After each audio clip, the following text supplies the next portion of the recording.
संख्या जिल्हा परिषद पंचायत समिती सार्वत्रिक निवडणुकीसाठी आंबेगाव तालुक्यामध्ये एकूण जिल्हा परिषदेचे 5 गट आणि पंचायत समितीचे 10 गट.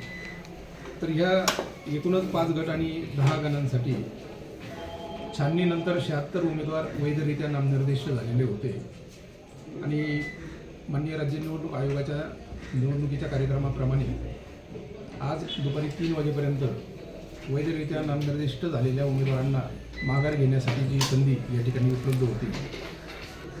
विहित मुदतीमध्ये साधारणतः 20 उमेदवारांनी आपले उमेदवारी अर्ज मागे घेतलेले. याच्यामध्ये जिल्हा परिषद गटामध्ये एकूण 7 उमेदवारांनी आपले उमेदवारी अर्ज मागे घेतलेले आणि पंचायत समितीमध्ये देखील गणांमध्ये 13 उमेदवारांनी आपली माघारी घेतलेली. याप्रमाणे माघारीनंतर आता चित्र अगदी स्पष्ट झालेले. आंबेगाव तालुक्यातल्या 5 जिल्हा परिषद गटांमध्ये निवडणुकीच्या रिंगणामध्ये आता एकूण 17 उमेदवार शिल्लक राहिलेले आणि 10 पंचायत समितीच्या गणांसाठी एकूण 39 उमेदवार शिल्लक राहिलेले. या पद्धतीनं एकूण गट आणि गणाचं जर आपण एकत्रित बघितलं तर 56 उमेदवार आता निवडणुकीसाठी मध्ये या ठिकाणी उभे राहिले त्यांच्या कार्यक्षेत्रामध्ये आहेत. याच्यामध्ये अभिप्रेत आयोगाला हेच आहेत की याच्यामध्ये सर्वसामान्य मतदार, राजकीय पक्षाचे उमेदवार, निवडणुकीमध्ये सहभागी असणारे अधिकारी यांचं एकूणच जे काही वागणं, बोलणं, चालणं आणि व्यवहार असेल हा आदर्श आचारसंहितेच्या अनुषंगाने असणं अपेक्षित आहे.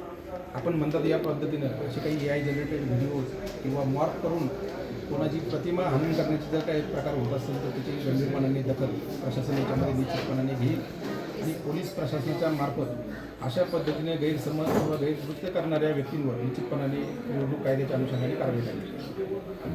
थँक्यू.